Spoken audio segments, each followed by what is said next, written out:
catering chef and a baker. So what I do is big all the time. 10 to 500 people is my comfort zone, right? And it's all in the prep work, what you're gonna see. So, push buttons here. I tend to fidget with things and then. But I came from awesome church ladies that did church lady cooking, right? My grandma did not like cooking for family at home, but she could put out for an army, right? Other side of my family, big Catholic family, farm family. You know, we had the small family of 4 kids. There was usually 9 kids, 12 kids, right? So reunions are ginormous. So I always came from big crowds. So I can hit a little bit of all of that. Just as we get started, I'm gonna pull in some techniques, maybe even some culinary words that we use in the professional world and how I use them at home. Or when I'm cooking with my mom, with my sisters-in-law, that kind of thing, and how we relate what we do in a professional kitchen and bringing it to the home kitchen. Planning sounds easy. Sometimes it is, sometimes it's not. Mise en place, we're gonna go through that. That's my big chef term. And then we'll kind of play around with some of your scenarios there. All right, I told you I could push the buttons right, and I can't, so. Let's see. All right. So how many of you cook off the top of your head? And how many of you go for a recipe? Okay. Yeah, or sometimes we start with a recipe, and then if we are comfortable tweaking it, that's great. Or we see what we have in the cabinet, what's on sale, how can I change it up? That's always an awesome thing to do. Some people, absolutely not. It's got to be the recipe. And what's great, either way, you're gonna hear me say this a lot, write it down, get it out of your head, document it, write it down, make your list. How many will it serve, right? And when we're talking about a crowd as well, one of the things we do as caterers is if I have a side dish, okay, you're cooking for 80, but other people are bringing things, right? So maybe yours doesn't have to feed 80, you just have to cook for 50, 60, because you know there's gonna be 17 different options. You're cooking for 20, you're making a whole meal. You know that each thing that you make needs to serve at least 20 people as you go along. So that's gonna make a difference on how you scale or change your recipe. Smallwares and equipment are 2 culinary terms that we use a lot. So smallwares are my little things, my spatulas, my pans, my bowls, right? My measuring equipment. You ever tried to bake 6 different types of cookies in one day, and every measurement tool that you need? Oh, she's done it, I know, that laugh is, oh, the horror, okay? We're gonna talk about how to organize your time and your space so you can make all of those cookies in one day and not lose your ever-loving mind. How much time do I have tonight? I forgot to. An hour. An hour, okay. All right. So then your equipment, your ovens, your smallwares are what kind of pans fit into your oven. And these are things that when we're making dinner, we know. When I make lasagna, it goes in this pan, it goes in my oven, it goes for this time, whatever. But if I'm making lasagna for 80 people, now how many pans do I have? How many pans do I need? How much space does it take in my oven?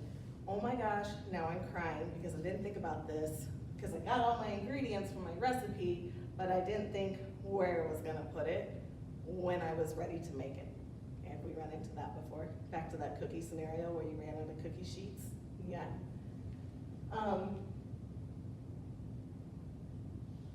So when we look at all these things when we're writing our menus, so our menu for 20 people, are we going to make everything in the oven?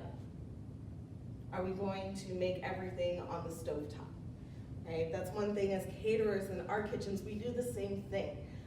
If I don't have enough space to put everything in the oven at the same time, I'm going to change recipes, I'm going to choose a different recipe, I'm going to do something where I can mix and match my equipment, my smallwares. I need to know if I need to buy something else or if I need to change a recipe. This really needs to start before you even go to the grocery store, right?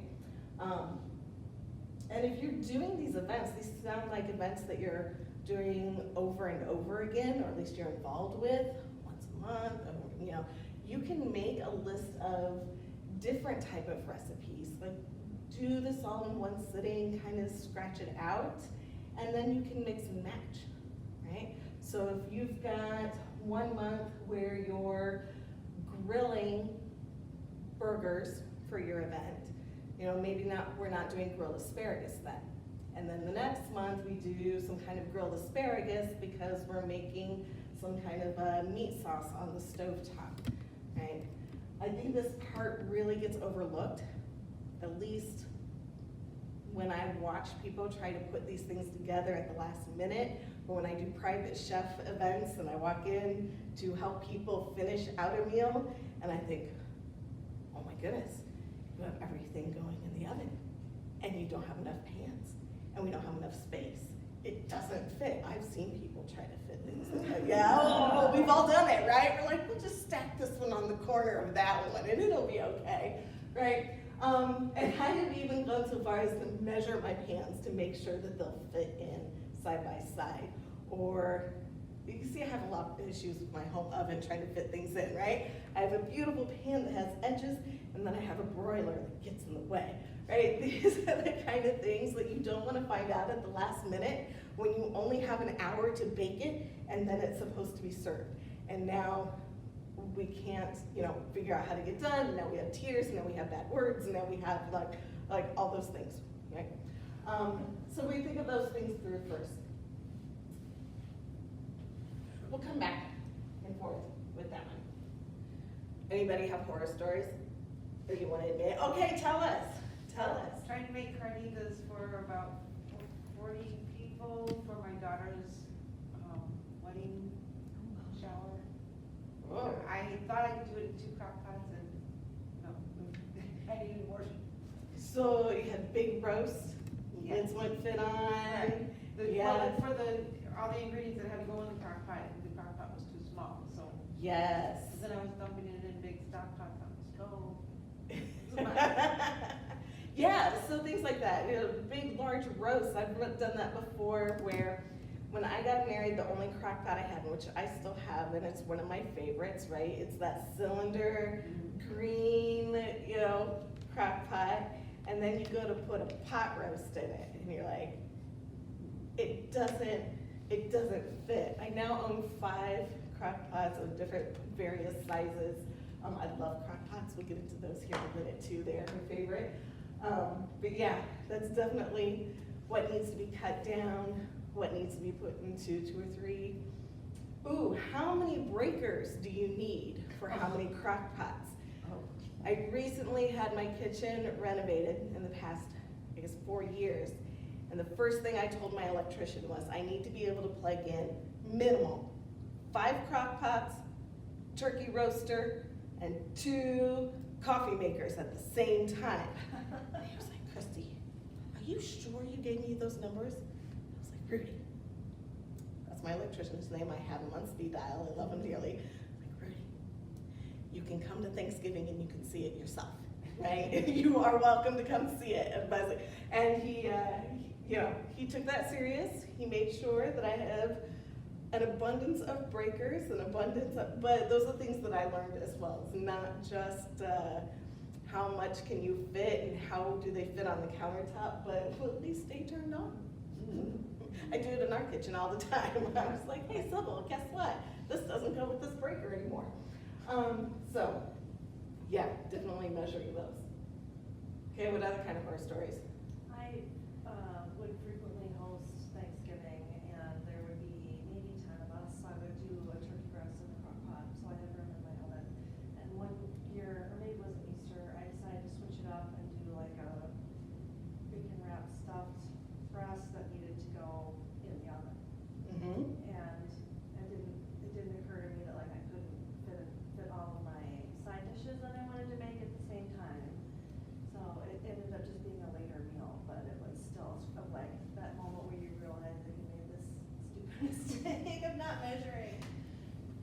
And you're not the only one. So my very first house, we talk about Thanksgiving, and I'm gonna end with Thanksgiving because it's my favorite thing to talk about when I do menu planning. But my very first house that my husband and I had was built in the 70s, and it had a wall oven, but it was a small wall oven. You couldn't even fit a full-size cookie sheet in it. So for Thanksgiving, both sides of our family always come, and I knew from the very beginning we were not even going to fit one turkey in there, let alone turkey and sides. Like, it wasn't gonna happen. And that's when I started revisiting how I change my menu, how, I stagger things. And again, I'm gonna end on that one tonight so you can kind of see what my examples are and that I really, really do it at home, and not just, from work. But yeah, it's a live and learn kind of thing too. Lots of tears. Inside and out, I think. All right, so when I'm going through my recipes, I try to think how much can I do ahead of time. And when I talk about ahead of time, I'm gonna talk about sometimes it's a day ahead of time, sometimes it's a week ahead of time, sometimes it's months ahead of time, depending on the recipe, depending on your space, etc. So what can be fully cooked ahead of time?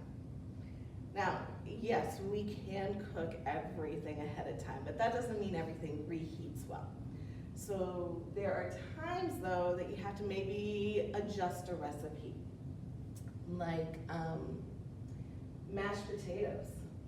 I'll cook those fully ahead of time, but maybe I won't put all the milk and the butter in it, and then when I reheat it in my magic crock pots, that's when I add the rest of the milk and the butter. But something that's fully cooked and reheated. If you're going to do some kind of a reheat, have that as part of your plan, right? Is it something that needs to just be cooked a day ahead of time, like a stew, or even carnitas? Cooked ahead of time, actually they're better that way. So anything that's a stew or a large meat in a sauce, we cook it fully ahead of time. We're gonna chill it down, and then we're going to reheat it. You can reheat it in batches then, small amounts at a time, or all of it at one time, that's fine, but it takes a lot of that stress off then of the day of, right? So look through your recipes or choose those recipes that you can do a day or two ahead of time and then just reheat.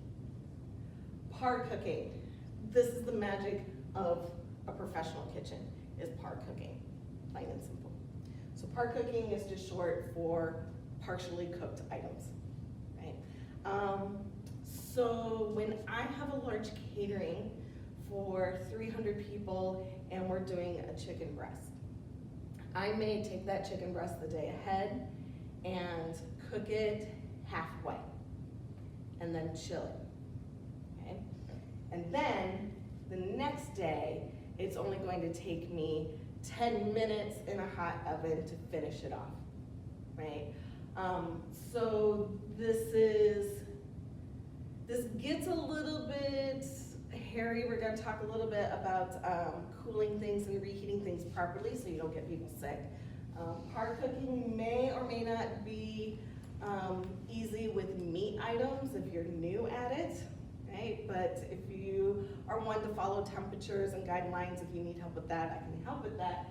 Most of my par cooking items that I do at home when I'm cooking for people are my things like cooking off my onions, maybe even adding my spices to my onions. So if you have a sauce and you need to finish it with the chicken, okay? But your first thing is you gotta cook down those onions and you add your spices, even if you're putting it in a crock pot.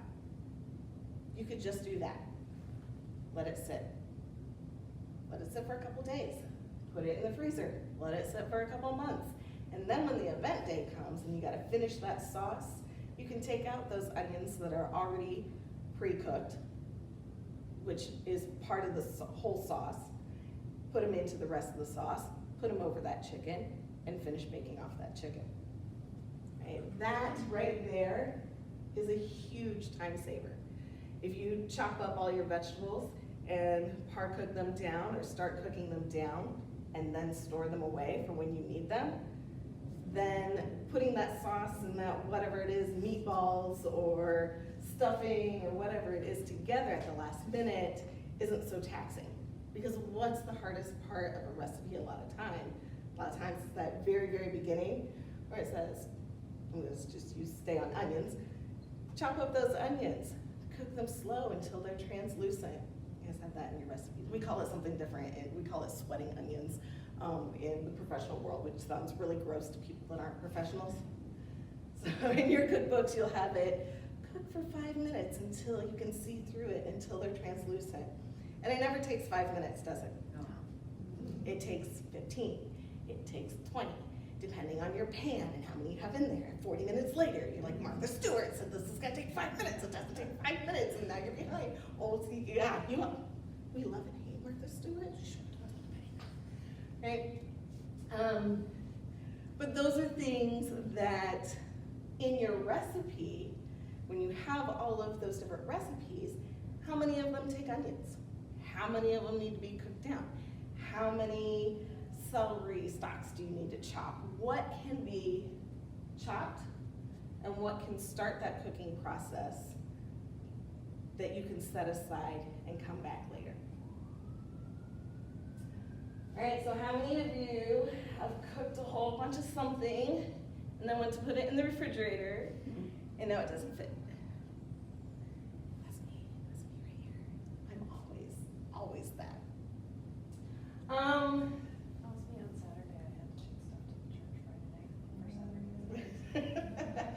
I'm the queen of calling my neighbor who has an extra refrigerator in her basement, like, Stephanie, I need a shelf. She's like, all right, I gotta clear it off, you know? So now we know if we're, either of us are cooking big, we call each other ahead of time. It's like, I'm cooking big, I might need a shelf. Like, okay, we'll clear one off for each other. So have a friend. If you need an overflow, have a plan, right? But think about that plan ahead of time. How much counter space do you have to put all those cupcakes? Oh, the cupcakes take up so much space.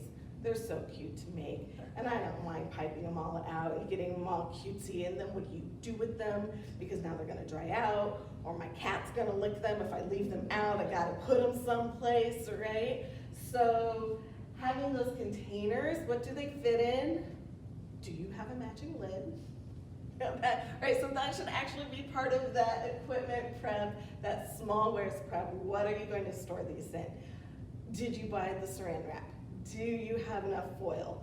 What's going on here? Because my husband has run to the store for saran wrap so many times, that now when I'm just cooking at home and he's got to go to the store for something, he'll just pick up saran wrap. He's like, now in my professional kitchen, I know exactly how much I have. But my home kitchen, I'm not in control of that. I have children, I have a husband, I am not in control of any of it, so I have to make sure that I'm paying attention to it. And I joke about the lids for the plastic containers. You know, that's my nemesis right there, is finding the matching lids. So if you have a small refrigerator, but something very, very large, what are your alternate plans? Can it be broken down into smaller containers? Are things going to go into the freezer? So years ago, when I started doing cooking classes, my girls were little. I got out of the business for a small time so I could be at home with them, and I started doing classes from home and neighborhood classes. And one of the things I would do was cooking for a family monthly. And we would have cooking clubs, and I would set the recipes, and we would all come in, and we'd all chop onions together, and we'd all cook them, par cook them down for 4 recipes, for 6 recipes. We put the spices in, we put everything together, and we put them in Ziploc bags. And if you put things in Ziploc bags and freeze them flat with wax paper, not parchment, not plastic paper, don't put those bags together in the freezer because you'll never get them apart until they've thawed. But if you put wax paper in between and you thaw them flat, then once they're or I'm sorry, freeze them flat. Once they're frozen, they can move anywhere. And they thaw in cold water very, very quickly, or in your refrigerator very quickly. So that is one of the tricks I also use, is when I'm freezing them, when I'm storing things big, those Ziploc bags are magical, right? But make sure things come down. We're gonna talk about temperatures here in a minute, and that's gonna be important with those bags as well. So yeah, when you're writing down your plan, when you're writing down your recipe, what equipment are you going to use, think about that storage as well. Think about, because I don't know how you are, but I usually don't finish my big cooking at home until like 9 o'clock at night, 10 o'clock at night, 11 o'clock at night, and now I don't have something to put it in. Now, you know, everybody's in bed and I'm cleaning up the kitchen and I don't know what I'm gonna do with this stuff. So it always needs to go into that initial planning scenario, if you will. Questions so far? Does anybody else have tips or tricks that you've done in your kitchens? Oh, those are good ideas. When I had a attached garage, I even had shelving in the garage to store food when it was cool enough. Yes. Okay, so this is for my home cooking, not for my commercial cooking, but my mom has a porch that she purposely does not insulate. So at Christmas, she has basically a walk-in refrigerator, right? So, you know, I've done that before with my home garage at Thanksgiving if it's cold enough, but I keep thermometers everywhere. And then it gets warm for Thanksgiving and you're like, oh my gosh, my backup plan for the pies overnight. Where am I going to put them because it's too warm for the porch? So yeah, that's why I go invest in coolers and ice and, you know, more of those kind of things. But watching the weather, having that plan. Let's see, where are we at? We talked about reheating. When we say reheating for service, it's kind of like that stew that we talked about. We can put it in the cooler, let it come down in temperature, we can store it until we're ready to reheat it. And then, again, what are your small wares? What is your equipment that you're going to use to reheat it? And how much time is that going to take? All of that needs to be written into your recipe, or at least why I suggest written into your recipe that you do for yourself.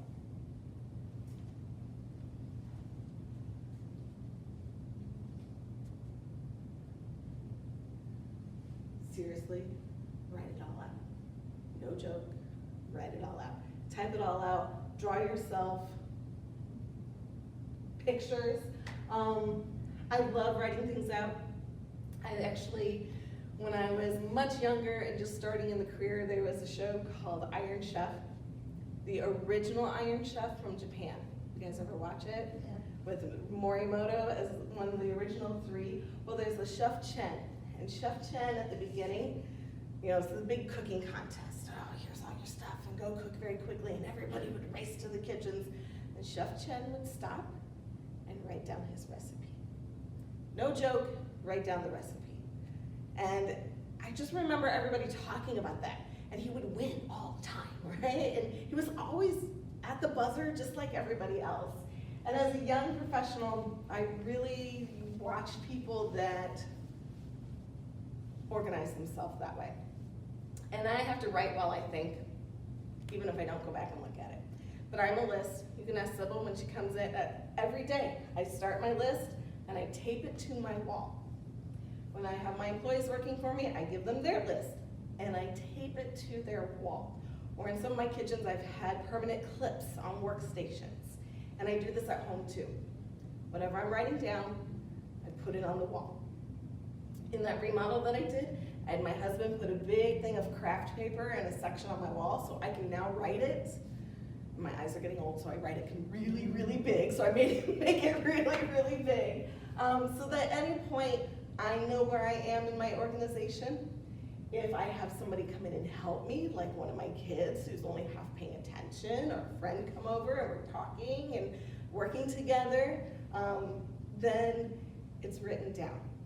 And when I say I put it on the wall, it's so I don't lose it, and so it doesn't take any of my precious prep space.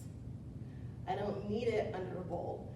I don't need my plan or my recipes or anything like that getting lost. So not masking tape, but painter's tape. That is the thing that we use in the kitchens all the time. Blue painter's tape, green frog painter's tape, and if you ever work with me, like I carry tape around with me everywhere because I'm constantly putting everything up. My recipes go up. If I don't have it written on a piece of paper and up or on my craft paper on the wall, I actually installed a Chromebook and a large screen on a swivel in my kitchen. No lie, okay, I don't think you need to go that far. That's obviously the me thing, but just being the point of everything is up. Keep your space clean, but have everything written. Give yourself a checklist. Where are you gonna start? How are you gonna go through things? And do it for each day. So if you're doing something a couple days ahead of time, write your to-do list for that day. Write the next day's list. Write the next month's list, however long you're going to take out how long you're gonna stretch out your prep period. Keep them all together. When everybody says, oh my God, your menu is awesome, I can't wait for you to make dinner again, you're like, score, I already know how to do that. I have my list. I don't have to do it all over again. But really, writing everything down. Those little things of how many scoops do I need? Do I need an offset spatula for my cake? Do I need 3 different rubber spatulas because I can do 3 different things at the same time? And oh no, I only have 2. I need to go borrow one from the neighbor or buy one at Target, right? Know all those things ahead of time. Take a guess at how long each step should take. I think this is probably one of the hardest things about planning, because I can walk through and decide which pan, I can figure out, do I have refrigerator space, but how many of us are really good at timing out our recipes? You know, those 30-minute meals from Rachel Ray that never take 30 minutes, right? You know, 2 hours later and you're starving and nothing's done right. And see, I've done all of this, so I know. I can see it on your faces. You've done that too. Like, really? Not everything's gonna be perfect with that timing, but it gives you an idea. And again, if you have somebody coming in the kitchen and helping you, it gives them an idea as well. So like I said, I have 2 daughters. They're older teenagers now. They're pretty good about helping in the kitchen, but especially when they were younger, I could have them help for 20 minutes. And I can give them a task for 20 minutes. And you know, then they're tired of me and everything that has to do with the kitchen, and all of a sudden things need to be cleaned up and they have to leave. Oh no! And you know, but then I know that I can give them something that they can help with, and it keeps me from going completely insane. And what things can overlap? So if you're making more than one dish, okay, let's go back to those cookies. Making 6 different types of cookies for Christmas. They can't all go in the mixer at the same time, right? So, but what can happen at the same time? You know, can you have the mixer going on and it's gotta go for 5 minutes to make something fluffy? Well, in that 5 minutes, I can go and I can melt some chocolate on the stovetop. Sometimes people are really good about thinking, and that takes practice to think about that. And in our kitchens or on TV, when you see the chefs doing 6 different things at one time, we are very, very practiced at it, right? None of us were good at it when we started. I taught culinary school. I can tell you, there's not a single student that comes in, younger or non-traditional, older, that is good at organizing their time naturally, right? So it's okay if you're not yet. Let's see. So we decided to do 2 different recipes at one time because something's baking in the oven and something's being mixed and something's on the stovetop being stirred, and we got that all planned out. Do you have enough spoons to do that? You got multiple things on the stovetop, and we made sure we had the right pots and pans for them, and we can get them all going at the same time. Do you have enough stirring spoons for that, right? I think every Christmas I ask for wooden spoons. I have a collection of them because half of them disappear through the year. And it's usually during my holiday baking that I assume that I have all the wooden spoons that I need, and I don't. And then I gripe about it, and then Santa brings me more. And I think, too little, too late. Okay, holiday baking's over, but it's the thought that's there, and it happens again. And side note, I've learned to gripe about things that I maybe just want but don't need. Again, Santa hears it and brings them to me, which is nice. So, think about those little things as well. All the things that really irritate you when you're cooking and you've lost your mind about it, kind of plan that out. Where can I get that? How can I organize myself? Where to put everything. So now I'm mixing something over here and I'm rolling something out over there. Think about, your storage space and your preparation space. How much counter space do you have? We talked about looking at your storage. Okay, so she's got an extra shelf in the garage. I love that. I have a whole pantry in my basement. It's just, what do you have? What do you need to clean off ahead of time? I went Ina Garda's Yeah. Oh, you have. Oh, well, okay. We're gonna Good do that stuff. tomorrow in our weekly meeting. Yeah. I think she actually did an episode where she explained it. Yeah. Well, my mom had this house that we moved into when I was in elementary school, and it was a weird shaped house that's been added on to a few times. And what was supposed to be a laundry room, she made it to a pantry, and she's one of those that everything has its own little slotted space. And I know that when I go into her pantry, if I take it off the shelf, I have to really remember where it goes, because it will not fit anywhere else, or it will, and then, it's a catastrophe. So, Mother's Day, I rearranged my mom's pantry yesterday. That was one of her gifts for Mother's Day. that's awesome. That's great. Yeah, but my mom, again, cooks for large amounts of people, so she definitely has it all completely organized. Do you need a helper? Know that ahead of time, right? Who are you planning on bringing into your world for better or for worse, right? Do you need to call a friend to make it a fun day? Do you have a kid that likes to help?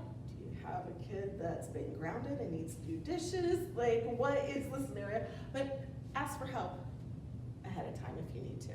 It's okay to freak out and need help at the end, that's fine.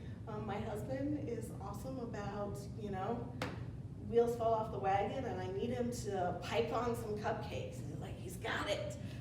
But sometimes I need to make sure he knows that I'm running 2 hours behind, an hour before I need him, so he can get in the right mindset to pipe some cupcakes. And then he'll do great with it. But don't be afraid.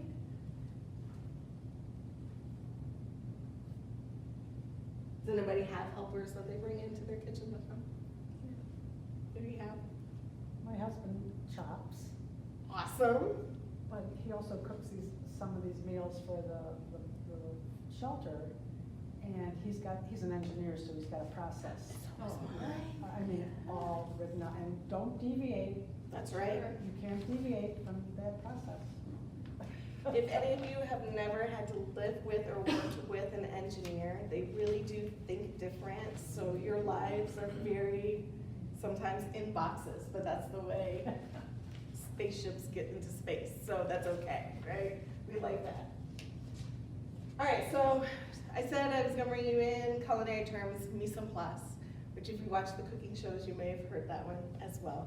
But mise en place, when we're working with my teams, we'll always say, what is your mise en place? We'll short it to mise. So when I'm in chef gear and I'm running around, I'll look at my students, my employees, and like, it's your mise en place, it's your mise en place. And what's your mise? Or go get your mise ready. And mise en place just is that organization that we keep talking about. It's pulling out your smallwares that you're going to use. don't assume that you have all the spoons and all the scoops and all the measuring tools that you need and that they're ready. See them, touch them, feel them, take them out. Keeping everything clean as you go. I do some private chefing, and every time I go into somebody's home and put out these meals, the thing I get the most is, how do you keep it so clean? Well, I don't know if you're clean freaks or not. Some people, this is a natural thing. Some people, like I said, I gotta walk them through it, which is fine. But in our commercial kitchens, the very first thing I do when I get to work are fill my sinks, right? I'm always going to have a sink full of water or something ready to wash, ready to go, because at any moment, if I need to wash something, I need it ready. When I'm working at home, when I'm just cooking dinner, I don't fill my sinks. But when I'm doing big cooks, I definitely fill my wash sink, and I make sure my dishwasher is empty. My dishwasher, as I go, is for things that I'm pretty sure I'm not gonna need again, right? If I only need my blender once, then it goes in the dishwasher. If I am measuring out things with teaspoons and tablespoons and small bowls and that kind of thing, those get hand washed right away. Measure everything out, hand wash them, because we all know you're gonna need them again. And then you can't find them, and then they're goopy, and they had honey in them, and I need to put cornstarch in it, and now it needs to be washed, and it needs to be dried, and all those nightmare things. You know, think about in your recipes, what is the nightmare scenario, and what can I do to, you know, minimize that? Dishwasher helpers are awesome. A lot of times I'll bring my friends in, and they'll just wash dishes that I hand them so we can sit and chat, and you know, they can just relax and just wash a couple dishes, and I can do the cooking, and I can actually spend time with my friends. I'm a chef, I don't get a whole lot of that. So sometimes that's where I recruit my extra person to come in. Prep all of your ingredients for each cooking step. What I mean for that is, if you have onions, chop your onions. If you have something to be measured out, measure it out. And that kind of goes with the pre-measure before you start cooking. This one kills my home cook's soul sometimes. I see it in their eyeballs when I start working with them. I see it in their posture. They're like, I really have to measure everything out. So let me just kind of walk through what I think you do when you make cookies. You pull out the recipe, and it says flour, and you go scoop your flour into the bowl, and then it says sugar, and then you measure your sugar into the bowl, and then, am I right, everything kind of goes into a bowl and maybe set aside a little bit, and then we start mixing it, and step 3 says you need chocolate chips, and you go to the pantry and there's no chocolate chips, right? Or you're out of baking powder, and you just put half of the ingredients into the bowl, and what are you gonna do now? Because now you don't have baking powder, and you didn't know that you didn't have baking powder, because you thought you had baking powder, and there's a container that says baking powder, but when you open it, there's no baking powder? Yeah? Okay, we've all been there, right? When you're cooking big, you don't wanna come into any of those kind of surprises, especially if you're doing that whole 6 cookies in a day or 7 different recipes in a day. Take all of your recipes, pull all of your ingredients, measure anything that needs to be measured. It takes time. It is like telling you to drive on the wrong side of the road. I know that. It feels like it takes forever. In the end, it's actually less time. So let me walk you through some prep work that I did on Saturday. I did Big Mother's Day brunch on Sunday, and I did all the patisserie desserts for it. And when I mean patisserie desserts, I mean there were lemon curd tarts with Swiss meringue cream tops, and French chocolate mousse, and chantilly creams, and all these things that I love doing, but they all take eggs. And most of them take eggs that are divided. So egg yolks over here, egg whites over there. No big deal. If I was to just take it recipe by recipe, I would have stopped what I was doing, counted out all my eggs, divided all my eggs, maybe pre-measured all of my ingredients, made one recipe, right? Then I get to the next one. I would take the eggs back out, I would count out my eggs, I would divide my eggs. You see how that can get very long and tedious. So doing one recipe, maybe not a big deal. Doing more than one or doing a lot, it gets to be very, very time consuming, but it's how we always do things at home, right? So what we do in the commercial kitchens is we take all of our recipes and we gather all of our ingredients and we measure everything out. And sometimes this takes me an hour or 2 hours in the very beginning. And you have to know that that's okay. Tell your soul that does it the other way all of your life that this is okay, all right? Because it's less time in the end. So what I did is I took all of my recipes, I said, how many eggs do I have? And this is the hard part too. All of your small bowls, all of your small containers where you can pre-measure small things, bring those out. Label them. That tape that I was talking about, put it on a bowl. Put it in on a cup, whatever you're gonna do to pre-measure things. So I had all of my containers labeled. Swiss meringue, it needs 11 egg whites, and lemon curd, I need 12 eggs, another bowl of lemon curd, I need 4 more egg yolks, and on and on. And I was able to split all my eggs first. And then I measured out all the different sugar for everything. And then I measured out whatever else I needed for each recipe. And it took me a couple of hours to get everything measured out, everything labeled, everything on a tray, everything together. I really wish I would have taken pictures of it for you. But you can envision that. And then the rest of the time I can just go. I can just put things together.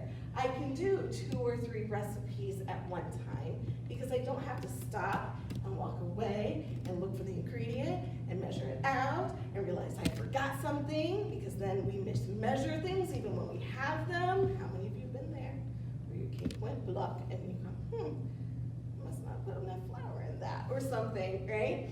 It's because we get so frazzled and we're trying to do too many things.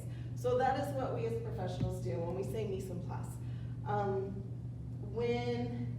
Earlier in the week, I did a big dinner that had prime rib and salads and side dishes and roasted potatoes and pasta dishes and sauces I had to make.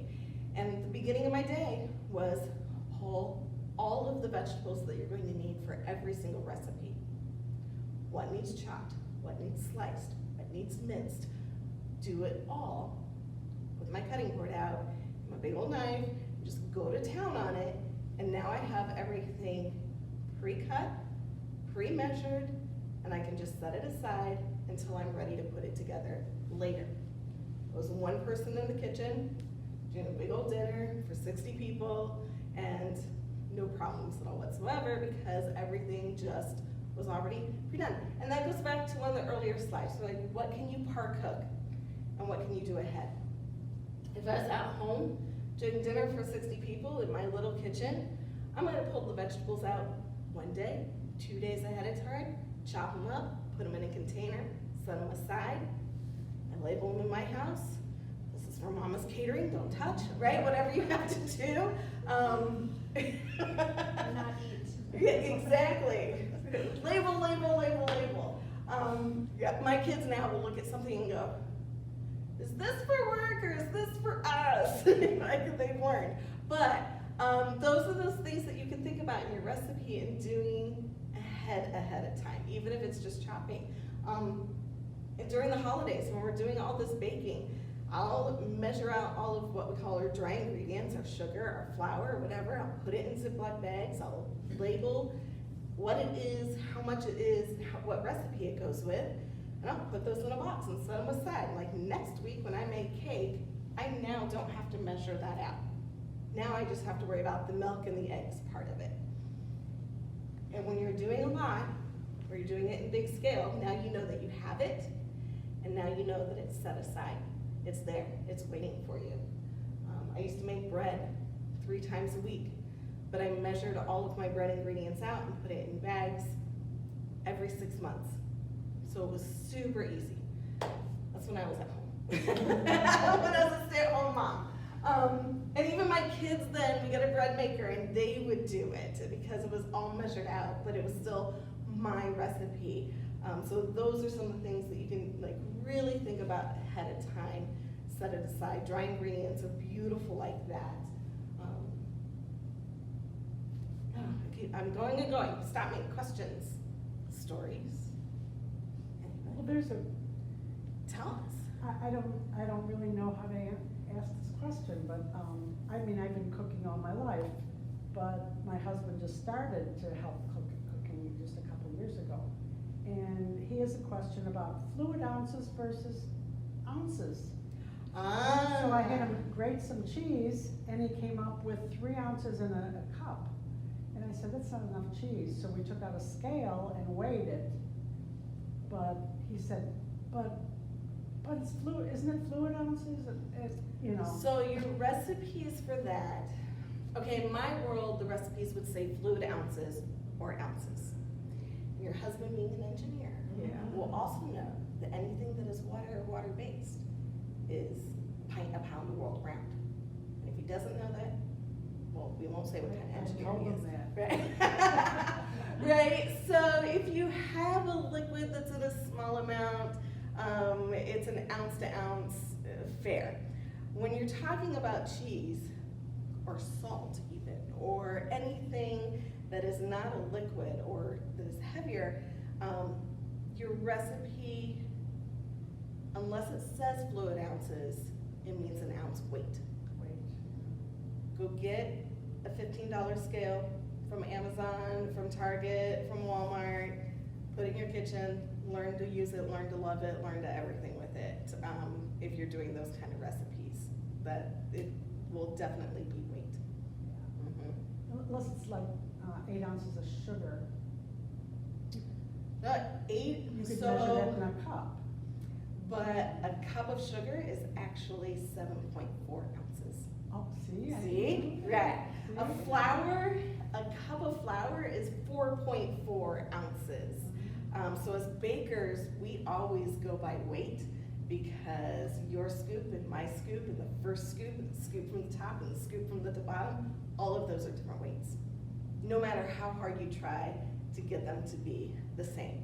I always heard you have to fluff your flour first. That is, again, it kind of depends on who's writing the recipe and what does your fluff mean, wife? What does fluff mean? Like, as a baker, fluff doesn't mean anything. Yeah. Right? There are a ton of awesome, awesome websites that you can just easily Google and find one that you like that is a weight to volume measure if you want to kind of go down that. When I say 4.4 ounces is a cup of flour, that just means that somebody scooped a whole lot of cups of flour and that's the average that they came out with. Mhm. It's actually not a science. Well, Right? see, Yeah. that's what my husband did. He Googled it and he was comparing the different, and I said, just stop, Yeah. stop it. Well, and do you use different types of measuring utensils for liquid versus dry? You do, but that's not because they have a different volume. Now What again, was your question? a liquid measuring cup versus a dry scoop measuring cup. That has to do with, sometimes on the dry scoop measuring cups, Level. you can't get it as full, or people don't fill it as much because they're gonna, I dribble it, I can fill it all the way to the top, and by the time I move my arm to put it in, I have lost half an ounce, right? But yet, the optical illusion as well, on a liquid, what we call a volume measuring cup or liquid measuring cup, making sure that you're eye level with it. Those are things that you can use with those. But if you put liquid into a dry scoop, is it the end of the world? No, don't ever tell any of my former students that because I would lose my mind with it because I want them to do it the right way. But with those liquid measuring cups, trying to put something dry into them, you can't get a nice clean scoop off of it. So you might have hums, it might be lumped, and so that's why we always say, if you're going to use just one, use the dry scoops for everything instead of the liquid. Of course, then you shake it, and I know, you shake it and make it as even as possible. Yeah, yes, there are tricks and nothing's perfect, but that does go into your recipes here. Being a little bit off with a small recipe, maybe not the end of the world. Right. Times your recipe times 10. Now let's say you're half an ounce off with your cheese, with your small recipe, times 10, now you're 5 ounces off. 5 ounces is almost half a pound. There's not enough cheese in there. I don't know if I might eat your, no. Right, so make friends with the scale. Okay, not our standing scale, Fred, I don't want to talk about that one, but our food scales, get one.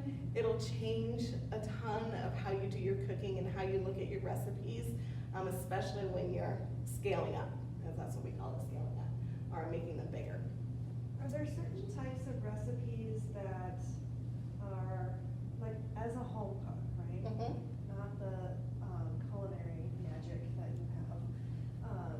Are there certain types of recipes where it's better to just make it twice versus double everything? Yeah, so things that I'm baking, right? A lasagna. I might put that in 2 different pans, 2 9x13 pans, rather than going and getting some kind of a big foil pan from the grocery store where it will all fit. But if I'm cooking it like that, my edges might get way, way too cooked before my center gets cooked, because that recipe, that timing, that thickness, everything in there is designed for the heat to transfer through it for a 9x13. But Those if are the you kind of things that I look quadrupled at. the sauce, you would do that in one giant pot. You know what I'm saying? Versus like doing 4. Yeah, you can, and some of that really goes into your equipment and the kind of pan that you're putting it in. So, okay, 9x13 casserole dish, a beautiful ceramic casserole dish that I use for my lasagna. It's going to insulate, because ceramic insulates it. It makes a nice even baking to it. If I decide to double that and put it into a foil pan, because it's disposable, and I'm going to this party, and I want to make a lot, and I want to be able to throw the pan away at the end of it. That disposable pan is aluminum, and that aluminum conducts that heat very, very quickly, and so your edges on something like your lasagna are going to get done very, very fast, and then that heat is going to slow down and not hit the center as quickly as it would. That ceramic was a nice, slow, even absorption of heat. So sometimes it's the size, and sometimes it's the actual container itself. I know, that's a really long, complicated answer to your very simple question. As far as doing something like in a stock pot or making sauce, do what you can fit. But when I say fit, I mean, you might get a stock pot that's this wide, and your burners on your stovetop might only be this wide. In our kitchens, it's different, because our commercial burners are this big, and if you bring in a little pan from home, then the flames go up around the sides rather than hitting the bottom of it. When I'm at home and I have a big stock pot, I might have to use 2 burners, or I might have to change that around somehow. My biggest tip there, on both those scenarios, is to get a turkey oven roaster. You guys have those yet? Seen them. Oh my goodness. Yeah, they're only like $40, but They are. I get mine at Farm and Fleet. I love it because you can put your carnitas in there, and it goes high enough to actually bake or roast, but then it goes low enough to hold or simmer. So you can use it as an oven for your big lasagnas, or you can use it as a warmer just to serve things that you've already cooked other places. You can use it as a crock pot and let it go all night in a slow simmer. It is the best $40 to $60 investment you will make for your kitchen. And I know some people are afraid because they're big, but use it once and be like, Chef, I used my roaster and it was awesome and I love you, right? Yeah, or you can just stick your turkey in there and forget about it. Exactly, and then you can bring it down Yeah. cooler to, keep it warm and keep going. Okay, I'm sorry, we're at the end. You guys want me to keep going, or do you need to leave? Okay. Cooling and storing items as a chef, that is really important to me. And I'll just be quick about this one. Big pot of chili. You cook your big pot of chili, and you make space in your refrigerator for that big pot of chili. And you go, awesome, it's done. And you put it in your refrigerator. I'm gonna tell you, it's gonna take 3 days to cook down, or to cool down to the center part of that chili. And now you've kept everything actually warmer than you wanted it to be, and you're going to make everybody sick. So when you are cooking big, when you need to cool things down, divide it. Divide it into, oh my goodness, those Gladware, like 9x13 ones. I have a stack of them. I can put them in my refrigerator. I put Ziploc bags of ice on top of everything. Bring your temperatures down. Divide, get more surface area, get ice on things, get ice around things. Make that part of your recipe. Bring your temperatures down. Because we don't want people getting sick. That is never a good thing. I think we've hit all of these. I said I was going to talk about Thanksgiving real quick, and I kind of alluded to all of that. Thanksgiving for 30 to 50 people at my house can start in August. I'll make my recipes in July. I'll see what I can do. What kind of onions do I need to cook down and put them in the freezer in August? What kind of mashed potatoes do I need to cook in September and put them in the freezer? Do I need a compound butter or some kind of apple spread that I can put in I have a deep freeze. It's beautiful, it's awesome. And then, really, the day ahead, I pull it all out and put it in a refrigerator a couple days ahead. The day before Thanksgiving, my daughters make pies the day ahead, so I really don't even do that anymore. And at Thanksgiving morning, I wake up, I put my mashed potatoes in one crock pot, and I turn it on. My husband does all the turkeys in the fryer and on the pit outside and everything. So I just really kind of just dump things into baking dishes.